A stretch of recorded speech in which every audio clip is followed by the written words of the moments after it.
Hey guys, hope you're doing fine. My name is Nishant and we are at day 18th of our May Lead Coding Challenge. Let's look at our question. Given two strings S1 and S2, write a function to return true if S2 contains the permutation of S1. In other words, one of the first strings permutation in the substring of the second string.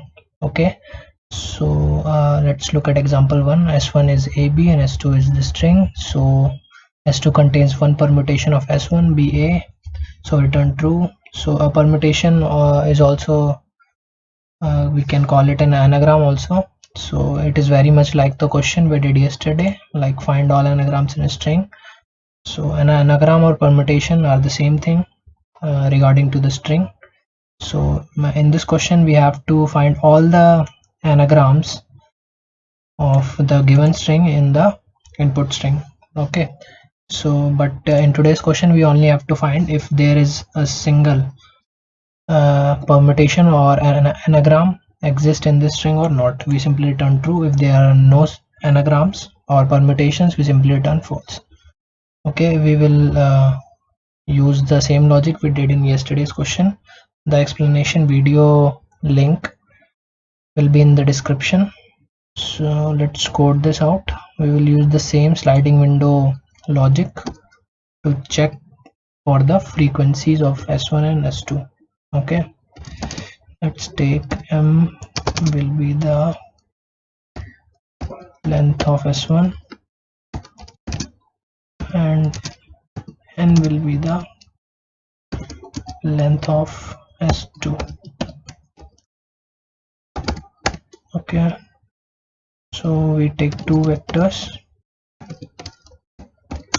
of let's name it S1 frequency of size 26, 0, as there are contain lowercase letters. Okay, so there are only 26 lowercase letters A to Z, so the size will be Z, and if every value will be initialized to 0. Okay, let's take window frequency to be the same size and 0. So for 0 I less than M, we simply do frequency of S1 of I is A to B plus plus. Same for win frequency, just do it for the string S2.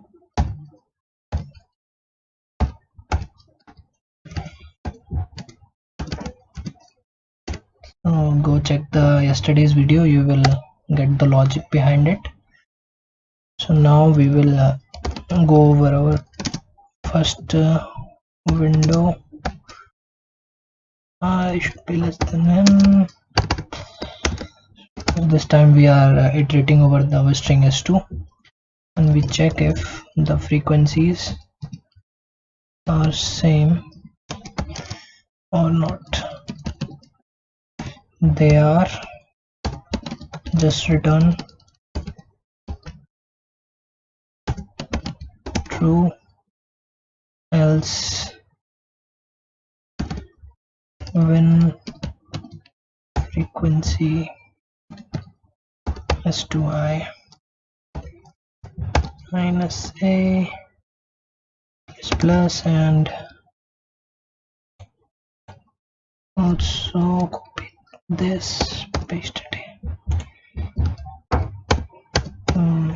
Now the window has slided one index further, so we add the new characters frequency and delete the first characters frequency of previous window. Okay, and one last check for the last window as well.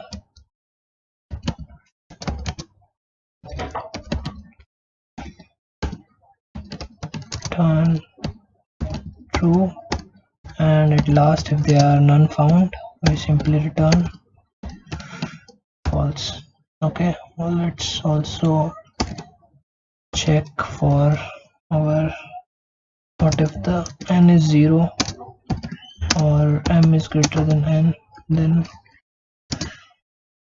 also you have to return false. Okay, let's run code. True. Let's check for the second case as well.